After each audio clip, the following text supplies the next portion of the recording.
सभी देशवासियों से हमारी ओर से गणतंत्र दिवस की ढेरों सारी शुभकामनाएं। 26 जनवरी 1950 ईस्वी को हमारे हिंदुस्तान में संविधान को लागू किया गया था।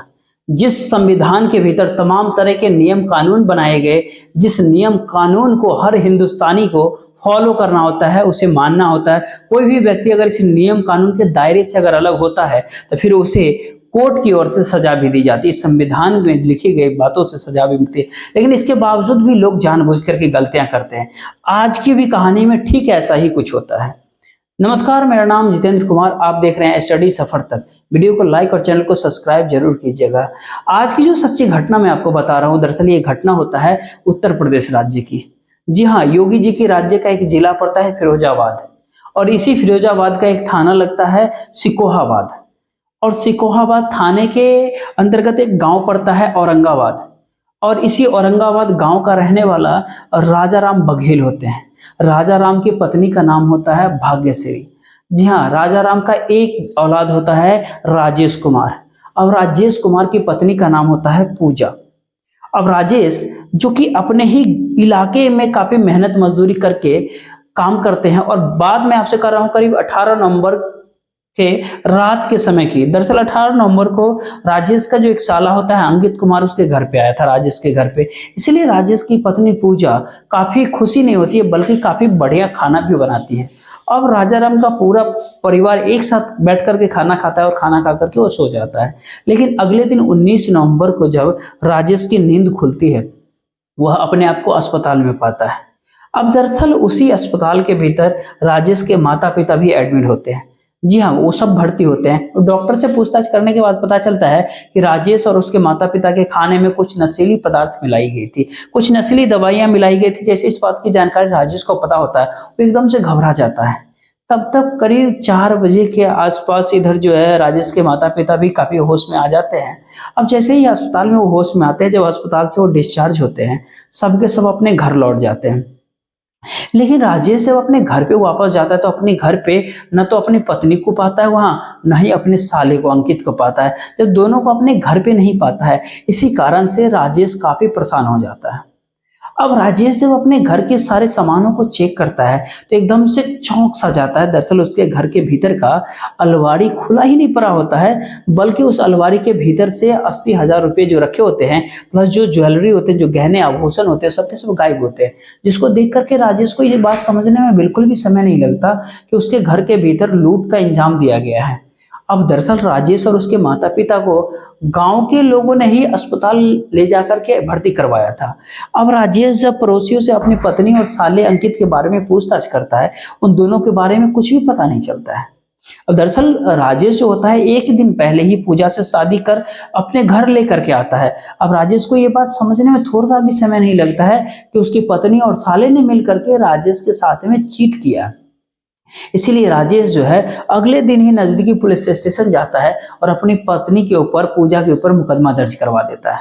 अब पूरी कहानी जब पुलिस वालों को बताता है तो पुलिस को भी ये बात समझने में देर नहीं होता कि पूजा ने राजेश के साथ कौन सा खेल किया। पुलिस मुकदमा दर्ज ही नहीं करती, बल्कि उसके बाद से पूजा की तलाश करना शुरू कर देती है। पूजा को ढूंढने लगती है पुलिस राजेश से पूछताछ करती है कि पूजा रहने वाली कहाँ की होती है। तो आखिरकार राजेश जो है अपनी पत्नी का एड्रेस पुलिस वालों को बता देता है। अब पूजा जो है, जो इटावा के जसवंत नगर इलाके का रहने वाली होती है। अब राजेश सब अपने पत्नी के घर का जब पता दे देता है, अब पुलिस जसवंत नगर में पूजा के घर पे पहुंच जाती है, लेकिन पुलिस को वहां पर पूजा से मुलाकात ही नहीं होती। अब दरअसल पूजा जो है अपना घर छोड़ करके भाग चुकी थी। अब उसके बाद से पुलिस प्रशासन पूजा के हर जगह पे ढूंढती है। जब पूजा का कहीं कुछ अता पता नहीं चलता है पुलिस को, तो आखिरकार पुलिस से फिर राजेश से पूछताछ राजेश से पुलिस पूछताछ करती है कि पूजा से तुम शादी किसके माध्यम से किया था। इस पर राजेश कहता है कि साहब, मेरी एक दूर की बहन है जो इटावा के रहने वाली होती है, जिसका नाम होता है रंजू। अब दरअसल रन्नू ने ही इस शादी की अगुवाई किया था। पुलिस जब उस रन्नू से जाकर के पूछताछ करती है तो रन्नू का कहना था, साहब मैं भी पूजा के बारे में कुछ ज्यादा नहीं जानती हूँ।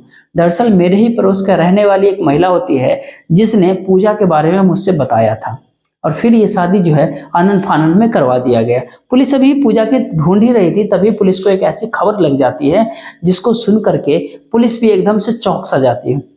दरअसल खबर देने वाला व्यक्ति पुलिस वालों को कहता है कि साहब राजेश की पत्नी का नाम पूजा नहीं है, बल्कि उसका असली नाम जो है रुखसार होता है। अब रुखसार जो रामगढ़ थाने के अंतर्गत अब्बास नगर के रहने वाली होती है। रुखसार जो कि ऑलरेडी पहले शादीशुदा ही नहीं होती, बल्कि उसके चार चार बच्चे हैं, उनके औलाद हैं, और उसके पति का नाम होता है सलीम खान। अब जैसे अब्बास नगर का रुखसाना का एड्रेस मिल जाता है, पुलिस अपने दल बल के साथ अब्बास नगर के भीतर रुखसाना के घर पे पहुंच जाती है। अब जहां पर पुलिस का मुलाकात जो है रुखसाना से हो जाती है। अब रुखसाना से जब पुलिस का मुलाकात होती है, जब वो पूजा के बारे में पूछताछ करते हैं, तो रुखसाना पुलिस वालों को झूठ कहते हैं कि साहब मेरा नाम पूजा नहीं है, बल्कि मेरा नाम रुखसार है और मेरे पति का नाम सलीम खान है। लेकिन राजेश ने जब पूजा से शादी किया था, उस शादी के भीतर जितने भी लोग शामिल हुए थे, कुछ लोगों ने उस शादी समारोह का कुछ फोटोग्राफ्स खींचा है। उस फोटोग्राफ्स के भीतर जो महिला नजर आती है, वो महिला कोई और नहीं होती, बल्कि रुखसार ही होती है। अब पुलिस वालों को पूरा यकीन हो जाता है कि रुखसार झूठ कह रही है, इसीलिए पुलिस अब रुखसार के साथ सख्ती से पेश आ जाती है और फिर उससे पूछताछ करती है। जैसे पुलिस दबाव देती है, उसके बाद आखिरकार रुखसार पुलिस के सामने टिक नहीं पाती और अपनी सच्चाई को कबूल कर लेती है। लेकिन रुखसार जब पूरे घटनाक्रम की जो पूरी कहानी सुनाती है, तो सच में इसको सुनने के बाद खुद राजेश को भी अपने कानों पर यकीन नहीं हो रहा था। राजेश जो अपने माता पिता का इकलौता संतान होता है, लेकिन किसी कारण से राजेश की शादी नहीं होती है। राजेश की उम्र भी काफी अधिक हो गया था, जिसकी वजह से राजेश के माता पिता भी काफी परेशान होने लगते हैं। राजा राम अपने बेटे की शादी कराने के लिए अपने तमाम रिश्तेदारों के भीतर बातचीत करते हैं। जैसे ही खबर राजेश के दूर के जो रन्नू के पास जो बहन होती है राजेश की, उसके पर एक खबर पहुंचता है, तो रन्नू अपने भाई की शादी करने के लिए एक लड़की को तलाश करना शुरू करती है, ढूंढना शुरू करती है। फिर अपने ही पड़ोस के रहने वाली एक महिला से वो बातचीत कर लेती है। आखिरकार वो महिला जो होती है, वो पूजा के बारे में बता देती है। वो महिला रन्नू से कहती है कि पूजा के माता पिता इस दुनिया में नहीं है, बेहद गरीब है, काफी गरीब है। अगर तुम्हारा भाई पूजा से शादी करना चाहता है, शादी तो हो जाएगी, लेकिन इस शादी का खर्चा जो है तुम्हारे भाई को ही उठाना पड़ेगा। अब रन्नू जब इस बारे में जब अपना मामा राजा राम से बातचीत कर लेती है, राजा राम इसके लिए तैयार हो जाते हैं खर्च उठाने के लिए।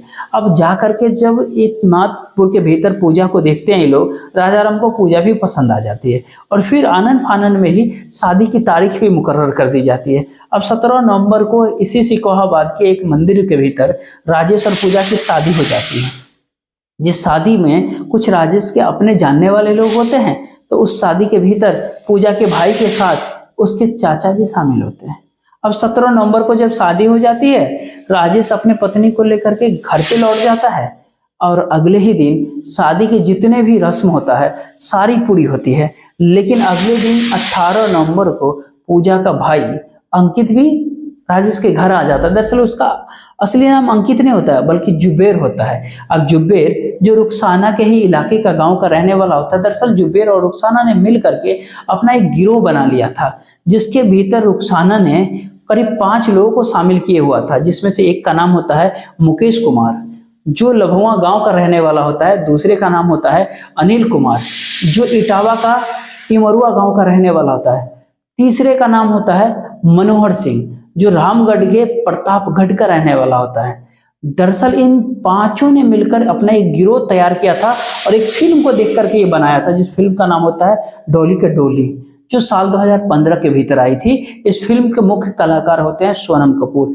दरअसल इस फिल्म के भीतर सोनम कपूर लोगों से शादी करती है और शादी करने के बाद अपने पति को ठगी कर सारा रुपये पैसा जेवर वहां से चुरा कर ससुराल से भाग जाती है। अब जैसे ही रुखसार इस तरह के फिल्म को देखती है, इसी तरह के काम को घटना का अंजाम देने के लिए अपना एक गिरोह तैयार कर लेती है। और रुखसार के गिरोह में जितने भी लोग होते हैं, इनका सिर्फ एक ही मकसद होता है कि ये वैसे लोगों की तलाश करे, ऐसे लोगों को ढूंढे जिनकी शादी नहीं हो रही है और उनके पास अच्छा खासा संपत्ति हो। अब जैसे इधर जो पूजा को राजेश के बारे में पता चल जाता है, पूजा राजेश से शादी करने के लिए तैयार हो जाती है।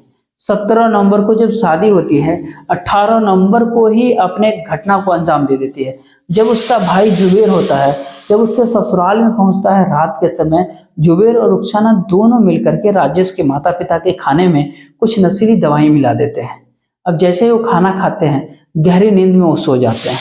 उसके बाद से रुखसाना और उसका भाई दोनों मिलकर के राजेश का पूरा घर ही लूट लेता है और उसी रात को ही राजेश की बाइक लेकर के घर से वो दोनों भाग जाते हैं। अगले दिन तक जब राजेश का पूरा परिवार नहीं उठ पाता है, आखिरकार आसपास के रहने वाले लोग उन सबको लेकर के नजदीकी अस्पताल पहुंचा देते हैं। सच में जब रुखसार पूरी कहानी पुलिस वालों को अपनी ही जुबानी बताती है, पुलिस रुखसार के ही कहने पे उसके बाकी पांचों साथियों को भी अपने साथ गिरफ्तार करके लाती है। और जैसे ही 20 दिन का समय बीतता है ना, आखिरकार राजेश का पिता होता है और राजाराम की मौत ही हो जाती है। शायद राजाराम के खाने में नशीली पदार्थ, नशीली दवाई का मात्रा कुछ अधिक मिला दिया गया था। अब जैसे ही राजाराम की मौत हो जाती है, इस मौत का भी मुकदमा जो है इन पांचों के ऊपर ही दायर होती है। पुलिस इसको दायर कर देती है। फिलहाल पुलिस ने इन पांचों आरोपियों को अपने कस्टडी में लेकर जेल भेज दिया है। साथियों, इस पूरे घटनाक्रम के बारे में आपकी क्या राय है? आप अपनी राय अपने कमेंट बॉक्स में जरूर दीजिएगा। बाकी ये घटना पूरी वीडियो बनाने का उद्देश्य आपको परेशान करना नहीं है, नहीं आपको दिल दुखाना है, बल्कि आपको जागरूक करना है, आपको सचेत करना है। आप जहां भी रहे सुरक्षित रहे और अपना घर वालों का हमेशा ख्याल रखें। तब तक के लिए जय हिंद, जय भारत।